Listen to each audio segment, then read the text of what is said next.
on today's StoryBeat. In my mind, I need three things. I need three items to create a scene that's worthy of devoting the time to make it interesting for the person driving by. I want someone, and I don't mind that they look at them and think, what's that about? I kind of like that. Think about it, I don't know. They're used to seeing advertisements. My things don't scream out advertising. There's just something different about it. This is StoryBeat with Steve Cuden, a podcast for the creative mind. StoryBeat explores how masters of creativity develop and produce brilliant works that people everywhere love and admire. So join us as we discover how talented creators find success in the worlds of imagination and entertainment. Here now is your host, Steve Cuden. Thanks for joining us on StoryBeat. We're coming to you from the Steel City, Pittsburgh, Pennsylvania. My guest today, the noted muralist John Cerney, is a Salinas, California native whose artwork can best be described as giant cutout plywood art that's ordinarily viewed from the comfort of your car. There's a sense of Norman Rockwell to his work and a dash of Christo. After earning an art degree from Cal State Long Beach in 1984, John worked in Southern California as a portrait artist, rendering finely detailed pencil drawings. His patrons were television producers, actors, and writers, with such clients as the late comedian John Candy and baseball star Reggie Jackson.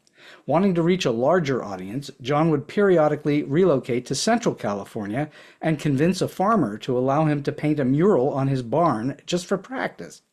This led to commissions from local businesses. A major shift happened when he added cutout plywood pieces to his barn murals, and eventually he abandoned barns and walls altogether, concentrating on the cutouts themselves. When the scale of his work got much larger, it attracted ad agencies and businesses from around the country.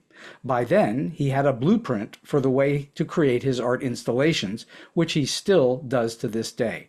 John splits his time working on commissions from clients across the country and his own personal projects that allow him to explore his unusual form of public art. John's work can be found in 23 states around the U.S., and his work has been featured in National Geographic Magazine, Smithsonian Magazine, and the New York Times. So for me, it's a real honor and a privilege to have the brilliant muralist John Cerney as my guest on StoryBeat today. John, welcome to the show. Thank you, Steve. My head's getting big. Wow, that was good. Well, if your head is as big as your art, it's going to be huge. So let's go back in time just a little bit. How old were you when you first thought about becoming an artist, just drawing or painting or whatever? I started college late. I was 26 years old, and I was finally really ready to settle down and figure out my life. I took a couple of art classes for fun, just to fill out my, all my classes, and a switch was turned on in me. I really enjoyed it. It wasn't that I was that good at it right off the bat, but I enjoyed the act of trying to make something look real. That was a turn on to me. I didn't think at the time, make a living as an artist, because that didn't actually make a lot of logical sense. That's a tough road to go. But that's when I first started thinking about it. I was probably 28 years old, still in college. So you're saying that even as a kid, you weren't drawing or anything like that. You didn't pick this up till much later in life. No, I had a younger brother who went on to have an art career. But he was the one. I was doing the sports and the girls, and that was all that interested me, and had my gang I ran with. No, not at all. It was just funny that I would appreciate art when I saw it. My parents had books of Van Gogh and other artists, and I would look at the books and I would appreciate that. But that's about it. You enjoyed seeing art. You'd go to maybe a museum or something. You could see art and understand it, but it wasn't something you thought you were going to be able to do. No, not at all. Didn't even play with it. I think me and a couple of buddies, we were 15, 16-year-old. We were into sports, and we had our favorite football teams. So we would take a helmet and paint our favorite teams on the helmet. Graphic stuff. I remember enjoying stuff like that, being a perfectionist about it. When you were doing that on the helmets, did you have a sense that you were actually somewhat decent at it? Yeah. I started to think, if I slow down, take my time, that I can make that line look pretty good. And that S for the 49ers, the S and F looked like a pretty good S and F. No, I was proud of my work back then. Yeah. Oh, so you did have some some sense of it, but you just didn't think it was going to be your thing. No. And then later on, because I actually worked in the produce industry in the lettuce business for about 8 or 9 years before I went to college. And I would get assigned to do things at this loading dock, like paint numbers on the dock, paint on the door, employees only, stuff like that. They would ask me to do it because I guess I was good at fine detail things even back then. But that's all I did. And then when I was still working in the produce industry down in El Centro in Southern California, we traveled around wherever the lettuce was growing. I remember going to an art supply store, buying a canvas and oil paints, not knowing anything about how to do it, no instruction, but going back to the trailer I was renting and painting a still life of my suitcase on a chair. Wow. And I was still 3 or 4 years away from starting college, but that was the things I was doing. Was this in oil or Yeah, watercolor? oil, Oils. oil. I mean, really tough thing to start with. And I was Yeah. I had a van that I painted the side of it. I copied a Steely Dan album cover, Can't Buy a Thrill, painted on the side of the van just for fun, and got the greatest reaction. And that was really the precursor to public art, to having people see your work, drive by you, thumbs up. Okay, that's kind of cool. It's a massage of the ego. So that was the early signs of public art for me. Well, you're completing that full cycle that Aristotle talks about in terms of art, that you have to have a message, a messenger, and a receiver. So if you have a message, it's the story. If you have a messenger, it's the writer, it's the artist, it's whoever, and the receiver is the audience. Yes. And you had an audience built in that you weren't even thinking about. No, I mean, you were getting applause. Wow. So then when you went to school, what did they teach you there that has held you in good stead ever since? I had an instructor at a junior college in San Francisco Bay Area. He believed in me, and he actually steered me toward thinking of becoming an illustrator, which was a logical career for an artist. Magazine covers, album covers, things like that. Hmm. He saw something in me, and I was a 26, 28-year-old college student among kids, 19 and 20-year-old kids. But if I had an assignment to do over the weekend, I was spending 60 hours on my drawing assignment over the weekend.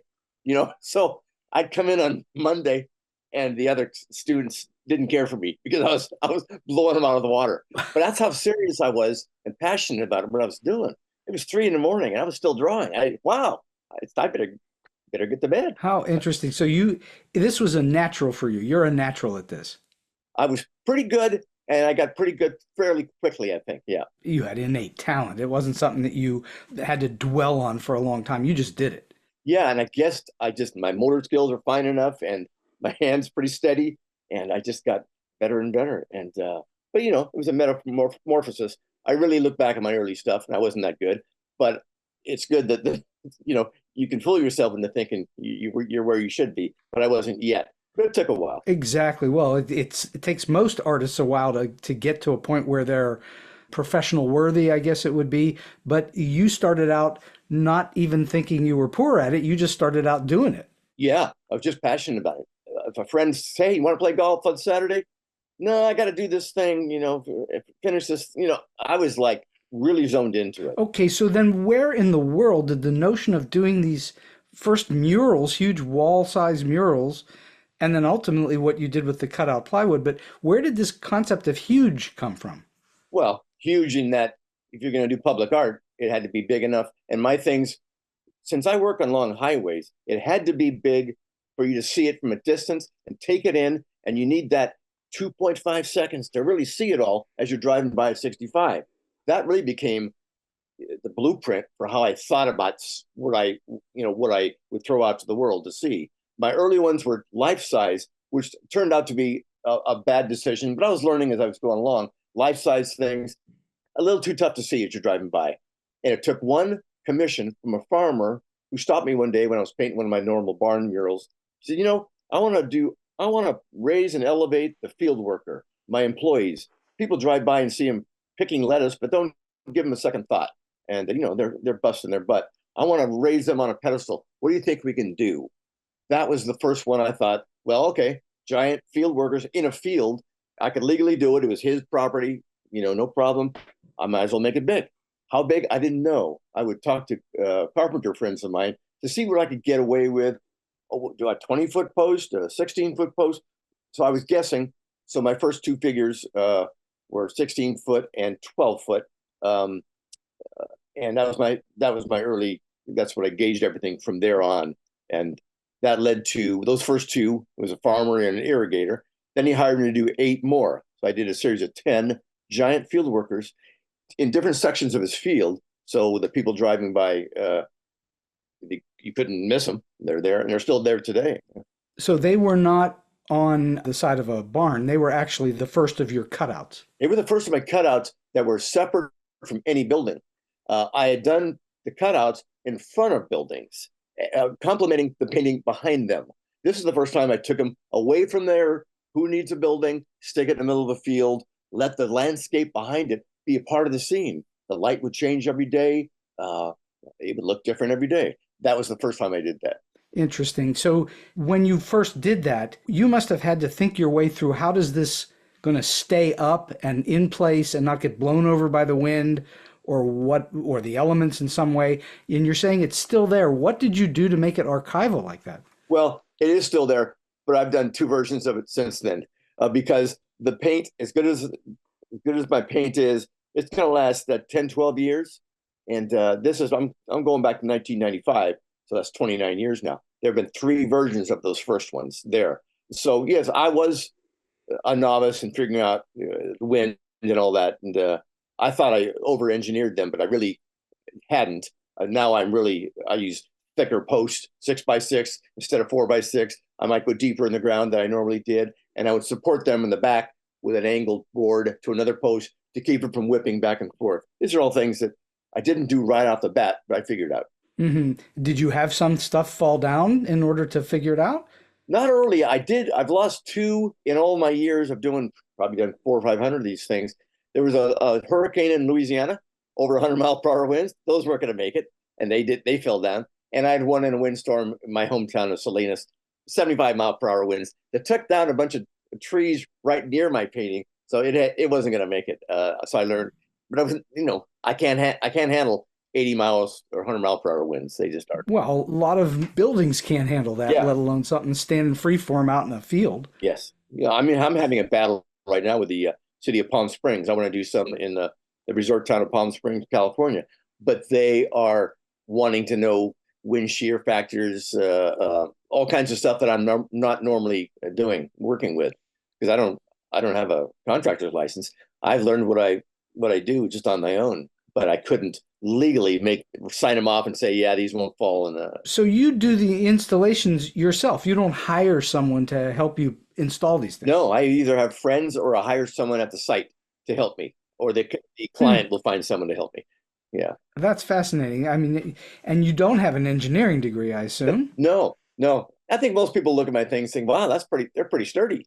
It's just plywood on horizontal boards on vertical posts, but all braced on the back side. They're pretty strong. How are you attaching the plywood to the whatever frame you're using? Well, if I have 2 6x6 posts, those are 4 foot deep in the ground with concrete. I'm putting horizontal boards on those 2 posts every 2 feet, and then I'm attaching the plywood artwork to the horizontal boards. With what? Screws? Oh, screws and carriage bolts combination. Screws and carriage bolts. You're essentially making scenery. I mean, that's my background. Yeah. You're making scenery like from the theater, only you're plunking it into the ground out in a field. Yes, exactly. Yeah, you do lighting as well, I think, don't you? I do lighting as well, and I've spent a lot of time in the theater, so I have an appreciation for the fact that when something you try to get to stand up, you need to make sure it stands up. Yes. Doesn't flop down or get knocked over easily or any of those kinds of things. When you get an idea, whether it's a commission or your own personal idea, what is the first thing that you do? Do you do sketches, or how do you start? Well, it depends. I'm feeling out the client. If they're calling me, and quite often they don't know what they want. Some of them are straightforward. We want to honor our Uncle George, who was a tomato farmer in Fresno. He passed away, and all we have are pictures of him at family functions. They would say, okay, send me the best pictures you got. I would find a good picture of him, but he's just standing there. There's no point in doing a cutout of a figure just standing there. He needs to have some interest. He's a tomato farmer. Okay, I'll get a body double holding his hand out with 4 tomatoes in his hand. That's all you need. Then it makes sense. There's George. Hey, there's George, the tomato farmer. Okay, they like the idea. They go with it, and that's what I do. So there's different kinds of jobs I do. The commissions that are straightforward like that, there's not much creativity I can do with it other than things like that. Unless they have no idea, and I can have a little fun with it and add some humor to it. I'll try that whenever I can, rather than being a stiff portrait of someone. Do you actually draw sketches before you start? No, I often don't, unless it's a complex scene with multiple pieces.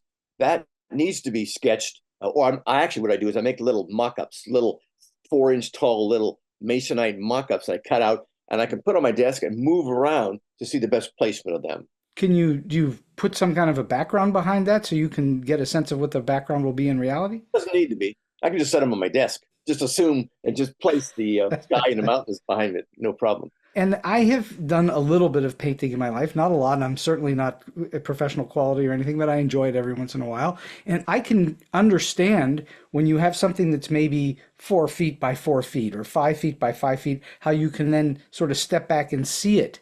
How are you able to judge this large piece? Because they're huge. How are you able to judge where to put the paint and where the image goes and all the rest of it? How do you figure that out? Well, if I know what the height of them is, and that's really the deciding factor, how big do you want to make it? And that's determined by the level of traffic and the speed of the traffic. If it's on a country road on in a small farm town, then maybe it only needs to be 12 foot tall. You don't have a lot of high speed traffic there. But if it's next to a freeway going 65, that it has to be set back behind a frontage road, let's say, well, they need to be as tall as they can be, my giant ones. And I won't go much taller than 18 to 20 foot tall, because that means you've got to get 24 foot 6x6 posts, which are massive. And I don't want to manhandle those unless I have a tractor out there. I can do it with chains and all that. So I'm fine. So that tells you that. And once I know if it's 18 foot tall, I'm using the grid system. I'm taking my giant photograph, making a little grid on it, and transforming those small grids into 6-inch, maybe a 1/4-inch square into a 6-inch square. So I know then I need 4.5 sheets of plywood tall, and it all makes sense then. I was going to say there's a certain amount of math to it. Yeah, but basic math, yeah. Well, I understand basic math, but you're still figuring out it's 4 by 4 inches turns into 4 by 4 whatever, or 6 by whatever. Yeah. So you're making that calculation. So you're actually then painting within grids based on what you're seeing in a smaller sketch of those grids. Yeah, but I'm not really, the grids are gone from my head. They're still on the plywood.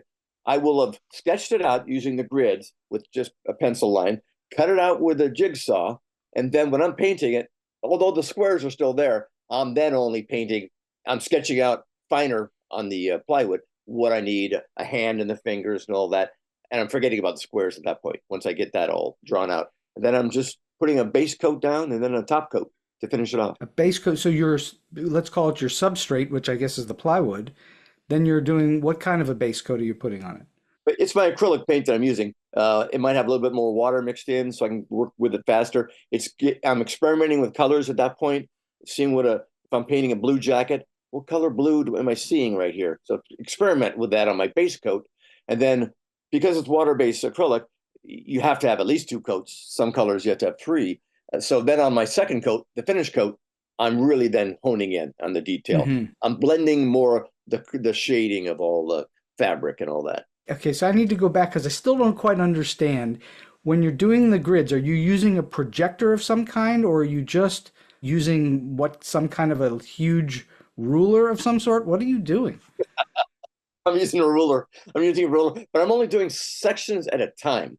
If it's 18 foot tall, which is 4.5 sheets of plywood, I'm starting at the head, or I start at the base. I'm sketching it out, and then I can stack two on top of one another. I sketch out as far as I can reach.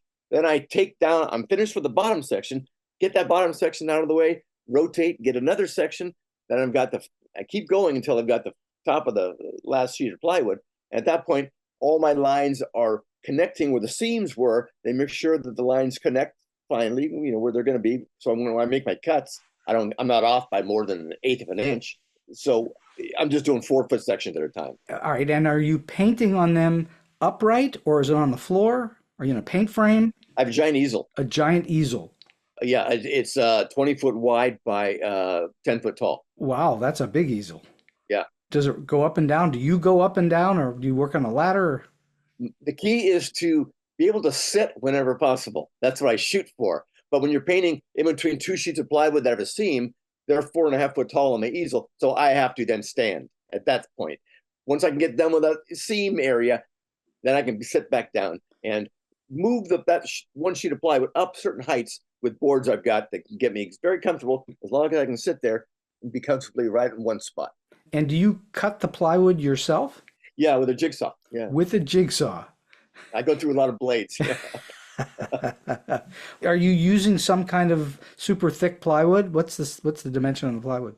3/4 inches is the perfect thickness. Is it pre-sealed in some way?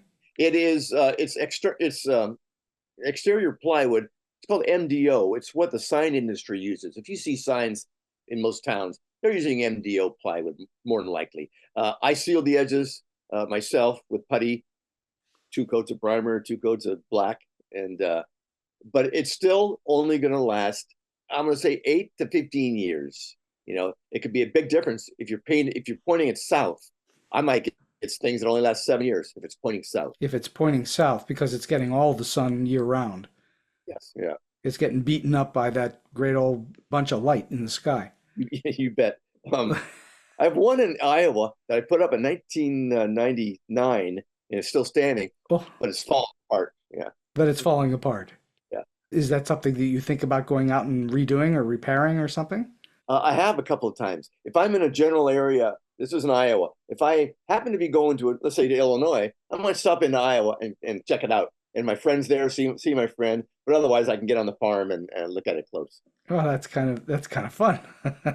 As I do more and more of these, even though I've been in like 23 or 24 states, maybe there's only 12 states that still have them up, because some of them have either been removed for some reason, someone sold their property, weather's taken it down, or for various reasons they're no longer there. Well, we're having this conversation about your work, which really needs to be seen to understand it. And certainly anyone listening to this should absolutely go to johncerney.murals.com and check out what these look like, because there are lots of wonderful pictures on that site. I'm wondering, do you also seal the back of them that people don't see? Primer and 2 coats of top quality house paint is what I do. But I will also, where the boards are, I will use silicone around the edges of the 2x6s. So that's where the death of it happens on the backside. Water gets in the crack of the plywood and the 2x6, and it starts to deteriorate slowly from the inside out. Well, do you try to buffer that through or seal it up, or what do you do? I use silicone. Silicone caulking, yeah. It's just like you go to the hardware store and you're good to go. Yeah. In fact, a lot of this is kind of new, was new for me at the time. I didn't silicone them for 10 or 12 years, and they were falling apart quicker. And I realized I got to be more serious about what I do here. When I started off, I thought of them as more temporary, I guess, in general. But people are spending a lot of money for these, they like to think that they can get 10 or 12 years out of it. I would think they would. Some people probably think they can get their lifetime out of it. Yeah, although I warn everybody when I start. But I'm at the stage now, because I'm 70. Everything I do now will probably outlive me. That's okay. Does anybody ever take what's out there and bring it inside somehow? And I've done a lot of work that's inside work too. So it's not always, but 95% of my stuff is outside. Well, the inside stuff's going to last a lot longer, obviously. Yeah. There's a farmer in Iowa who bought one of my old Corvette cutouts.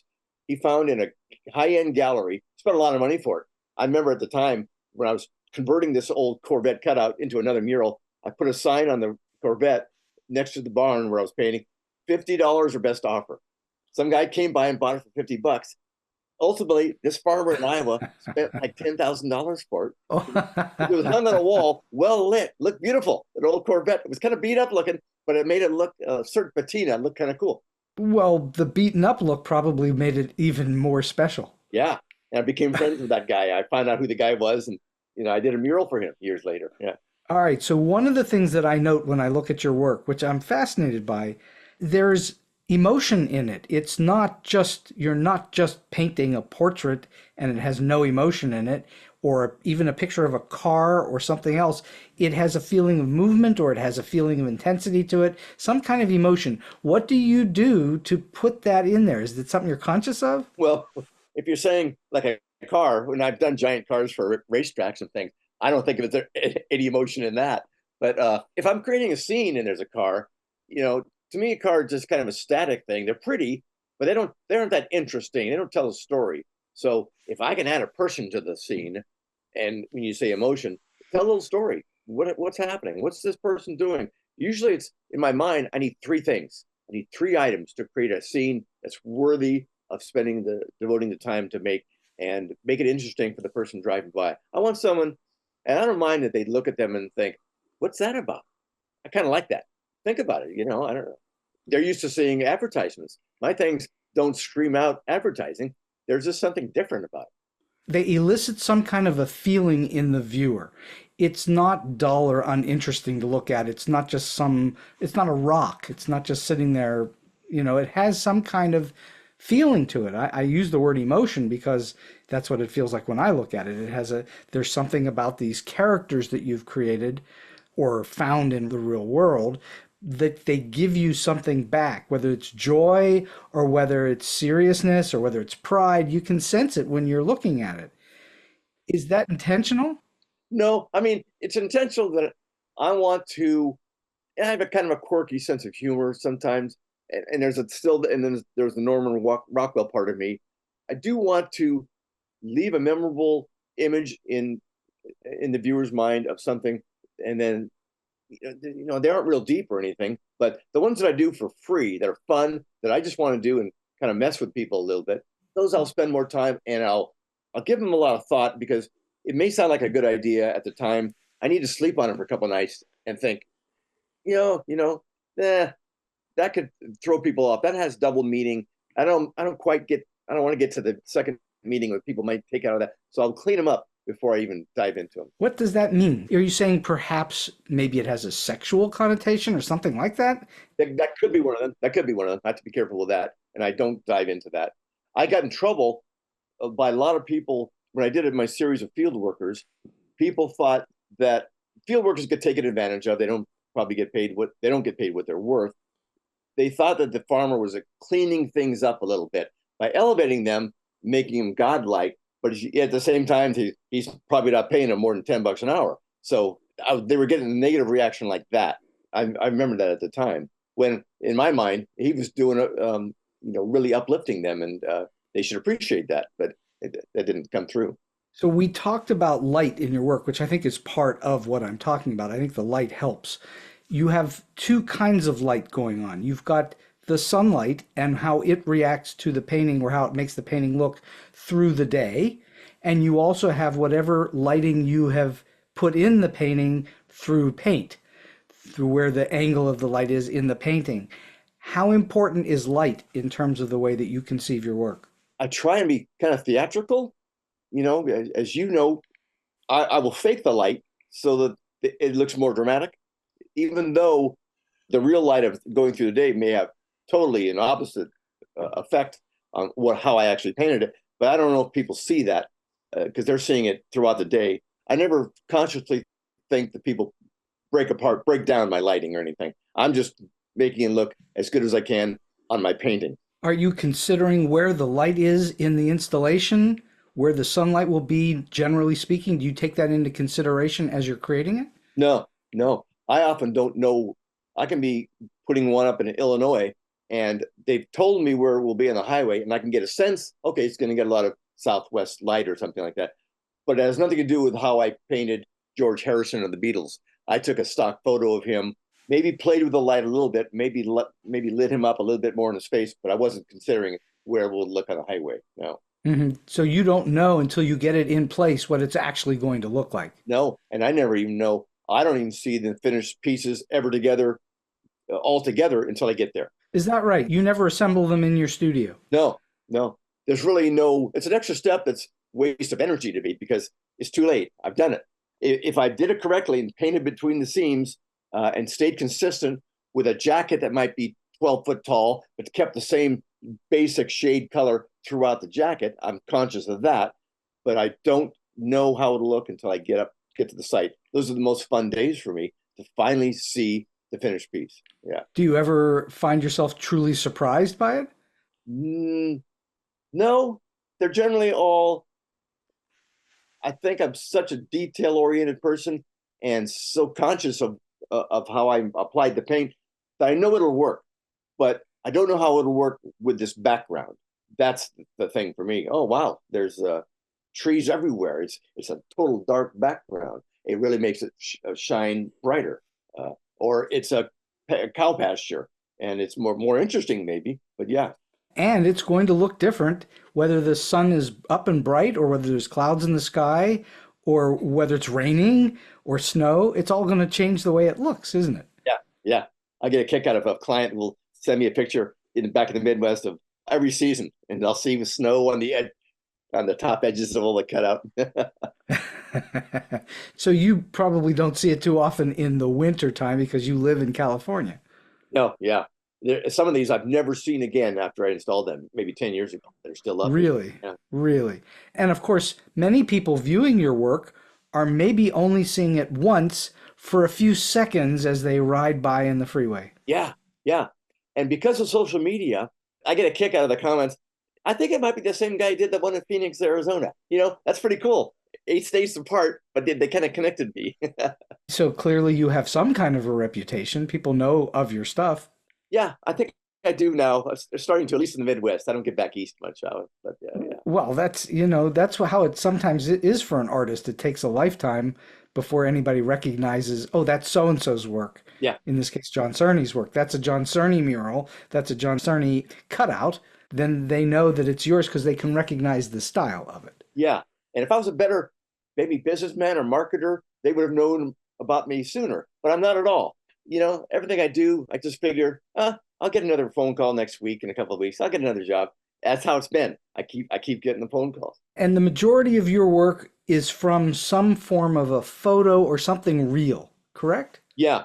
Unless it's one of those projects where I'm honoring somebody, I'm often using models as friends of mine, unless the client wants a particular person.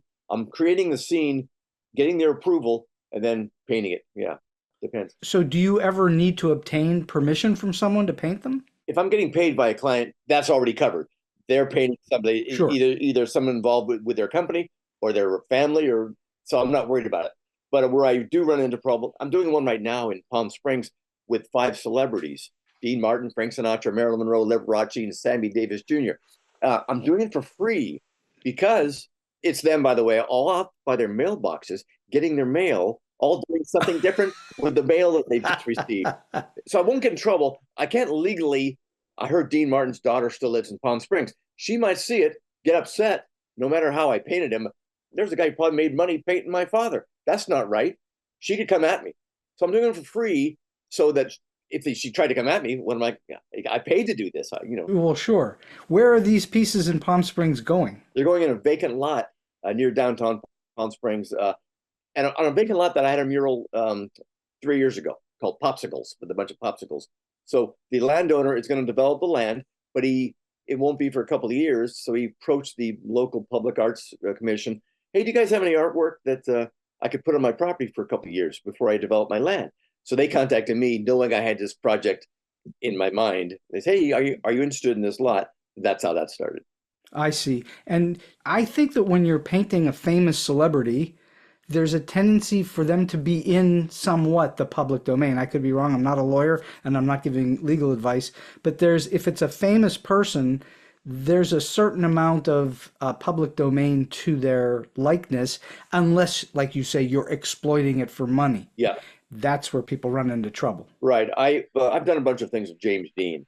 When I did a project, I'm going to say about 20 years ago, I had an attorney who was working on this. It was a project I was involved with him. He said, we better contact the James Dean Foundation, see what they think about this, because we're thinking about making postcards of this and all this. Well, James Dean Foundation didn't like it at all. You can do it, but you're going to pay us $5,000 up front for postcards and potential sales and all that. And never mind. We just won't do it. So estates are out there. I did one of Neil Armstrong, first man on the moon. They were very conscious of how I portrayed him. and again with postcard sales. So everybody's different.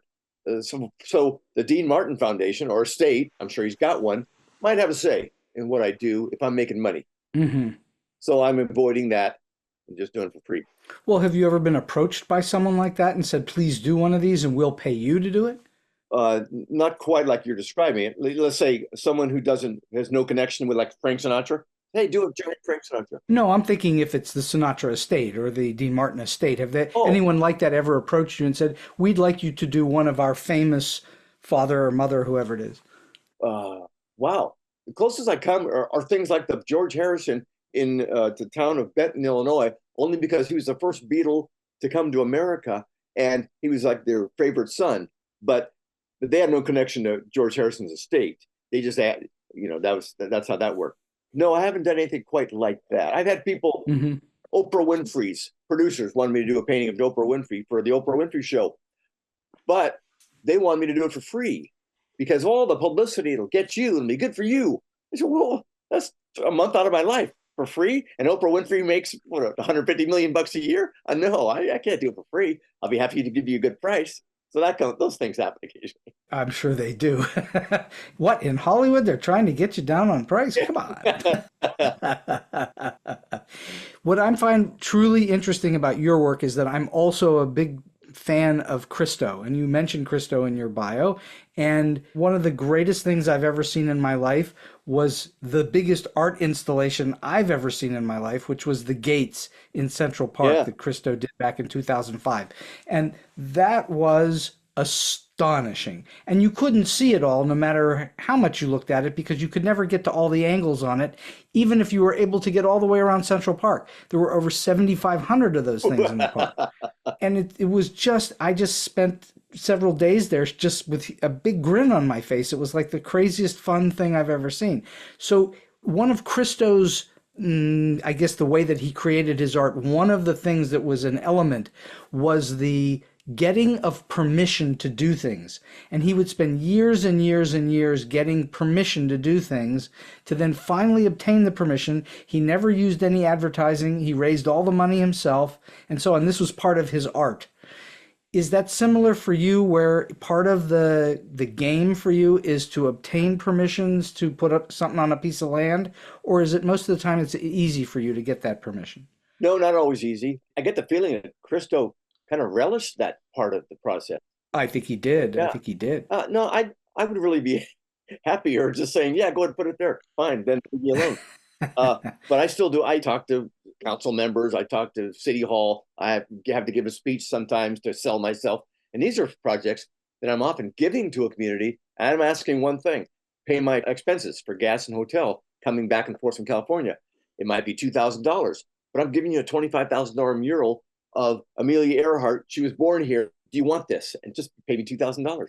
Why is it that you do it that way? Why do you do it for free like that? What inspires you to do it that way? In the case of that one, let's say in Amelia Earhart, it starts with the idea. The idea was the important part. I wanted to do something with an old vintage airplane. That's how the first idea started. But it needed a story. What's the point of painting a B-52 on the side of the highway? Looks cool. Well, why is it there? I wanted a story. So Amelia Earhart popped in my mind. So, the popularity of the way that she disappeared and all that. But in my version of what happened, she didn't go into the ocean. She landed in her hometown. She ran out of gas. She's with her navigator. There's a bunch of gas cans right there. They're going into town to get gas to continue. And she's holding a map of Kansas, just realizing she made it home. So that was my story. And with the airplane behind her, the original airplane. So, my painting of it. So how could they not like that? The city, Amelia, they just needed to get past the, maybe $2,000 was a lot of money out of their budget this year. I don't know, but they paid. Well, for most governments, unless they're really tiny towns, $2,000 is not a huge expenditure, but you're giving it to them for free, basically. Yeah, it's really, Steve, I get the idea, and I have to get the idea out of my system. I see. An artist who paints on a canvas, that's easy. Buy a canvas at the local art supply store. Get your vision. There you go. No big deal. For me, it costs money. It might cost me $2,000 or $3,000 in materials and my time, The thing is, I make my money on my commissions. I do quite well on my commissions for large companies or whatever reason. And the rest of the year, I might spend 50% of my time giving away my art 2 or 3 times a year, do that. And then 4, 5, 6 times get commissions and do good. Yeah. So I can hear not only in the tone of your voice, but in what you're doing is that this is just a lot of fun for you. Yeah. If I could do nothing but my fun, free murals, that's all I would do. But I got to make a living. So, and I don't mind. If I'm doing a giant race car for a local racetrack, I've done about 7 or 8 of them. I'm getting into it. I want to make this Porsche as shiny and nice as I can make it. It'll look cool on the hillside. They'll pay me whatever number I throw out at them. There's no argument. I give them a number. Okay, when can you start? So that fuels the rest of me. In the meantime, when I'm painting that, I'm thinking about my next fun one that I can do and how can I get that one going. You need to find an American Medici who will be your patron. Yes, and I got one in Texas. I got a guy in Texas who's been paying me to do stuff, but yeah. You need a bunch of those. You need to be able to, so you can just do whatever you want to do. I am curious, you alluded to how you decide color in these pictures. I'm very curious what it is. Your work is colorful as heck. It's very colorful. It's not dull and gray. It's very colorful and eye-catching. That's got to be part of who you are and what you're looking for, is that pop.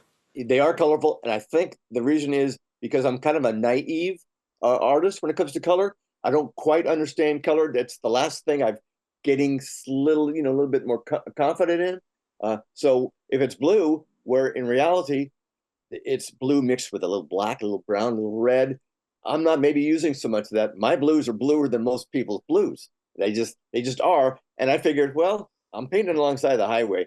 I need to catch their attention. It's got to be really vivid, and I do that. And they do. Yeah, I think so. And I'm slowly getting more subtle with my colors as time goes on. Are you pretty good at mixing new colors if it's another day and you have to match a color from one panel to the next? That is a tough one. A flesh tone. I might be painting a forearm one day. The next day I'm painting the hand. Well, I'll paint the hand. It'll make a separate painting. Uh-oh, that one's kind of red. So I will go back and blend in red into the upper part of the arm to make it more match. So I have to be careful about that, because a lot of times an arm and a hand could be 12 foot tall, just that, instead of, a foot and a half. So. And this is mostly house paint of some kind. No, it's mural paint that is a standard in the mural painting industry, what I use. It's mural paint. This is the first time I've ever heard it said that way. Well, it's acrylic paint, really thick and meant to for the exposure to the sun. It's good with that. It's got some kind of UV protection in it or something? Yeah. And I varnish. There's an exterior varnish you put on top of that to protect it even more. All right. So when you have a piece, let's say it's one of your bigger pieces, how much time do you spend on it? 1 month or more? How long does it take? A 16-foot tall figure, a field worker with a shovel, might take me 12 days. When I'm saying a month, that might be a project with multiple pieces. Yeah. 12 days sounds like nothing to me. Yeah, it goes pretty quick. Yeah. That's amazing. I would think it would take you weeks and weeks and weeks, but no, it takes you 12 days. I'm working with big brushes too. So I'm not working like a lot of artists. I will only occasionally get a real small brush. My things are so big that I can get away with an eye being a little bit looser than it would be. You had to be really careful in a portrait in a museum or something. Do you then step back from it somehow in your studio so you can get a perspective on it? I can step back a little bit, and I do that. But since I'm only able to put 2 sheets at one time, it doesn't do me much good because I can't see the whole thing. But if I'm working on two sections at a time, that might be the whole head and top half of a shirt. I can get all that down pretty good, and then I get rid of the head, move the shirt up, and then there's the shirt and the belt buckle. So slowly, match the colors, and it'll work out. Okay, so for those who have no idea what it's like to be a working artist, give us a sense of what a day in the studio is like for you. How long do you spend in the studio? What is the energy like? What do you do? I get up at 7:45 every morning, have breakfast, get on the computer. I'm at work by 9, and I work till 10 o'clock at night, every night. Wow. But I'm not working straight through. I'm breaking it up. I'm going to the library. Going to the post office. I'm hiking with a friend 3 days a week. 2 other nights, maybe go to the gym. So 5 nights, 5 days a week, I'm doing some workout thing. And weekends are just like weekdays for me. It's 7 days a week. 7 days a week. Yeah. You're a little obsessive. I I am. But I still wake up. I went to sleep thinking about how am I going to finish that Frank Sinatra's hat. The band was a little bit, it wasn't quite convincing as the roundness of it. I'm thinking about how to correct it before I go to sleep, and then I'm looking forward to correcting it in the morning. Get it right. Do you wake up in the morning with solutions to problems? Yeah, yeah. I can kind of mentally fix some things in my head before I go to bed. Yeah. That's amazing. Obviously, you must really, really get into it if you're doing it 6 or 7 or 7 days a week, and it's just a thing. You're just completely compelled to do it. Yeah. I'm just in the last 2 or 3 years when I install these things. That's the most physical part of it is the installation, because I'll have a tractor digging the holes, but I'm putting the post in the ground, mixing the concrete in the ground, mixing it with water, and it could be 95 degrees and 90% humidity, as it was in Kansas last month. That wore me down. I'm starting to wear down and not wanting to do the installing anymore. Well, you can probably pay people to do that if you have the money. It's hard to give that up, but I would do it, yeah, to keep going. That's part of the fun for you is the installation. Yeah, and the driving. I love the driving because I'm excited about finishing the project, and then on the way home, I'm thinking about another one. I might have an idea in Wyoming, a germ of an idea, and maybe 3 states later, I'm doing nothing but thinking about that idea. No, that won't work. Try this. And then maybe I figured it out by Nevada, What kind of a vehicle do you have to drive? It's a pickup truck because I'm pulling a trailer. So it has to be a heavy-duty truck. So that's it. I've had a truck for a year. And you're pulling what kind of a trailer? I have an enclosed trailer that I can store all my artwork, scaffolding, all that equipment. And when I'm going to a site, I will have ordered the lumber and have a lumberyard deliver it to the site. So everything's ready when I get there. Oh, because you're painting it in place? No. The painting's all done. It's all in pieces. What's the plywood then? The stuff I'm ordering are the post and the concrete. Oh, okay. I was not following. All right. So it's the posts and the concrete that you're ordering that has to be there. You're not carting that with you. No, there's no point in doing that. Yeah. Right. That's stuff you can get locally quite easily in most places. Yeah. I'm curious, you started out doing portraiture in Los Angeles, I guess it was, or Southern California. Do you still do that sort of work? No. I see myself doing it more as I get older and don't want to physically climb scaffolds and do all this stuff anymore. Mm-hmm. The day will come because I miss drawing. I enjoy drawing. But I realized when I was doing that in Los Angeles, I was doing okay, but I could make more money as a muralist because I could just fill more space. I could sit at a drawing table back in the day, and it would take me all day to maybe draw a hand.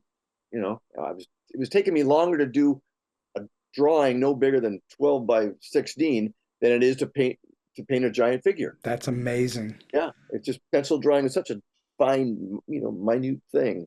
But the brush, it's looser, and I can get more done. And it's probably a lot more physically fulfilling to do. You're not all cramped over one little thing. Yeah, it is actually easier on my body. Drawing, you get really stiff, and you're just, my hand, but you feel the pressure. I still have to get up occasionally and walk around because I can still paint. Would you say that the physical thing is the biggest challenge that you have, or what are the bigger challenges you have? Well, yeah, it's probably the physical thing now as I get older, and fighting City Hall right now. And fighting City Hall. Yeah. It's like I'm a little offended in that I have a body of work, yet an engineer for the city of Palm Springs is not looking at that at all. They're looking at their code book to see that if you put in something in the ground that's 12 foot tall, it needs to withstand 115 mile per hour winds. Can you prove that you can do that? And I can't. Yeah. And so they won't let you until you can prove it? Is that the idea? Well, the administrators, they realize, here I've given this to the city. It's to their benefit to let it happen. Say, we'll make this happen. We'll figure it out so it makes it legal in our books. But we'll get, we're pretty sure it'll happen. All right. So you say that you work 7 days a week. How do you then refresh your well? Is it through walking? Is it through the gym? Is it through some form of food? How do you refresh? That's it. Hiking, and going to the gym and just doing the basic weight stuff so I can kind of stay toned. And I do a lot of physical stuff. But hiking is the best. I always feel good. I won't ask you how you stay disciplined. You're already disciplined. You just do it. Yeah, no, I feel guilty. I will. What I will do sometimes is go to a movie at night because I need to get away from my shop so that I can't be working. I don't want to watch Netflix in my office because I'm too close to my work right outside the door. So I need to go to a movie and get away from it all. I live in my shop, has an apartment in it. So that's one of the reasons why, just all consuming. You're always at home. Yes. Do you play music during the day? Do you have TV going on somewhere? No, I don't. I haven't. I turned off cable TV in 2006. I haven't had a TV since 2006. Oh my goodness. I'll watch some things. I'll watch clips of things on the computer. I get a kick out of that. I never saw Sopranos, but I'll watch clips of the Sopranos. Or Curb Your Enthusiasm with Larry David. Yeah. Do you play music in the shop? Yeah, all the time. Everything. All the time. Yeah. So that's your background noise, so to speak, is music. Yeah. When I was painting Frank Sinatra, I listened to Frank Sinatra all day. Frank Sinatra, well, You're all up. Yeah. That would be relatively easy to understand. Yeah. I love Sinatra. Yeah. Well, I've been having just so much fun talking to John Cerney for almost an hour now, and we're going to wind the show down a little bit. And I'm just wondering, in all of these experiences you had over all these years, are you able to share with us a story that's either weird, quirky, offbeat, strange, or maybe just plain funny? Well, a funny one is one of the third or fourth ones I ever did. It was for that farmer who commissioned me to do these giant field workers. He hired me to do his field man, who's a guy who would tell you when the crops were ready to harvest. And it was a guy an older guy, been with the company for 50 years. He took a head of lettuce and he didn't know what I was doing. I was just a photographer doing something. And my client didn't tell him what I was there for. He took a head of lettuce, cut it in half with his lettuce knife, and he held it down by his crotch. And he had a look on his face of pride, like, look what I got down here. Well, it became a thing in the community, and to this day it still is. People pose in front of it.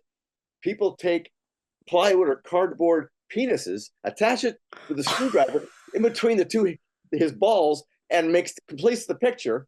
I'll get a call from hey, someone put another penis on your guy. Won't you come and take it down? That kind of happens. And I give him credit for creativity, but that's one thing. That's quite a thing to have a reputation for. Yeah, it was in the magazine, Maxim magazine, as someone said in a picture standing next to the guy, and it was called the unintentional pornographic shot of the week. Wow, that's saying something. Well, I love that story. I got another one that's great. It's really kind of told me that I was on the right track. When I started doing these, I wanted to expand to the Midwest. I wanted to have more people see my work. I didn't know anybody. I didn't know but I had a guy I used to work with in the lettuce business whose dad had a farm in Iowa along a semi-busy highway, a small town in Iowa. Well, your dad let me put a giant painting on the edge of his cornfield, just for 1 year. He talked his dad into it. His dad was, ambivalent about it. Sure, but he liked me. Yeah, go ahead and let the kid do it. It was a scene of a husband and wife, a Norman Rockwell scene. The husband is hanging a picture frame, and in the painting is a field of corn in Iowa. And his wife is in the back, off 20 feet. She's got her arm out, positioning. He's got a hammer in one hand. Where to hang it, what angle to put it on. And the family dog is right there just looking at the scene. He has a look of anger on his face because, come on, honey, I want to get this over with. That was the scene, 3 pieces on the edge of a cornfield in Iowa. It sat there for a year. And when the year came up, I said, his name is Jerry. Jerry, okay, I'm going to come back and take it down. Thank you. Appreciate you letting me have it up for a year. What I found out was from his son was that he would go out on weekends. He was a retired farmer. He would go out on weekends, park his pickup truck near the painting and watch people stop their cars and take pictures of it. He got the biggest kick out of that. And he was cleaning the thing every few weeks, getting on a liner and cleaning it up. Wow. He fell in love with the thing. So when I said, Jerry, okay, I'm going to come and take it away. Really? You can leave it here a little longer. But I sold the piece to a frame shop in my hometown because it made sense. A guy holding a picture frame. They wanted to buy it. I sold it to him. I said, well, Jerry, I got to take it. I sold it. Oh, so you're sad. So I painted another one. it kept the dog, got rid of the two people because that's all they cared about. And I thought, what can I do with the family dog and to make him happy and just leave something? So it was a painting.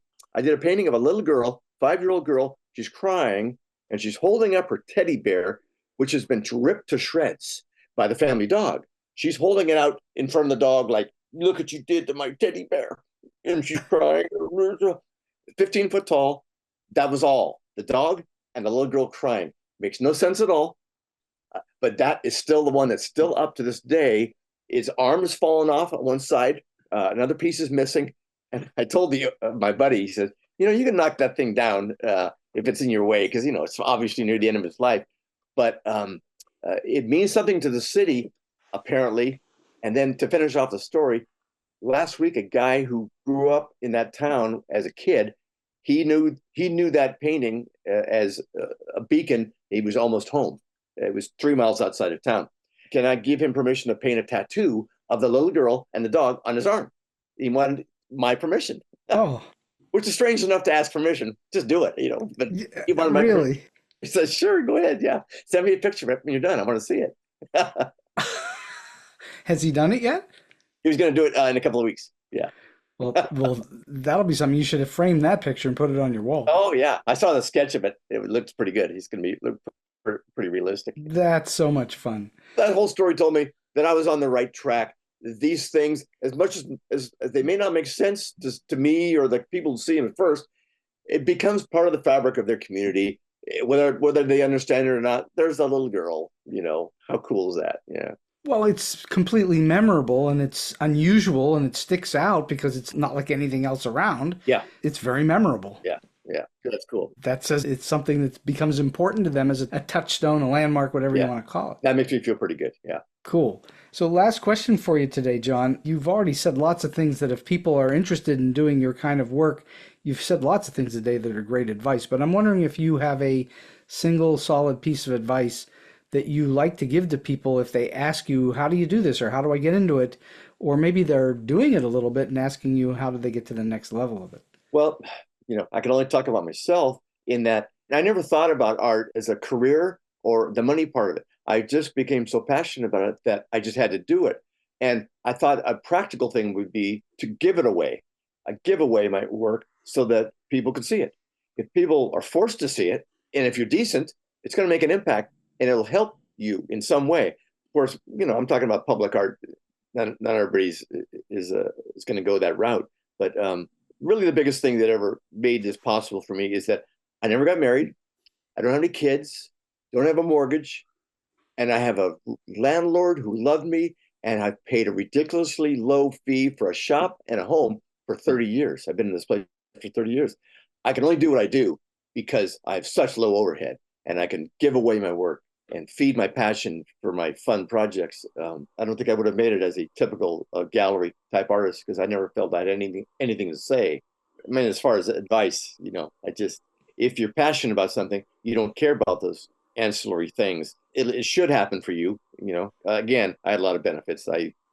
Financially, no one's beholden to me, and I could make crazy decisions, and no one could upset with me for, why are you doing that? Again, you're doing another one, giving it away again. Yeah, I can afford to do it, and I have to keep doing it. Well, I think for a man who says he has nothing to say, I think you've said a whole lot. And I think that your work speaks for itself, and you don't need to say any more than that, and that's why you put it out there. Well, thank you, Steve. John Cerney, this has been a lot of fun for me, this great hour on StoryBeat today, learning all about you and how you make this amazing art of yours. And I can't thank you enough for your time, your energy, and your wisdom for being on the show with me today. Thank you. I appreciate it. It was fun talking to you. And so we've come to the end of today's StoryBeat. If you like this episode, won't you please take a moment to give us a comment, rating, or review on whatever app or platform you're listening to. Your support helps us bring more great StoryBeat episodes to you. StoryBeat is available on all major podcast apps and platforms, including Apple Podcasts, YouTube, Spotify, iHeartRadio, TuneIn, and many others. Until next time, I'm Steve Cuden, and may all your stories be unforgettable.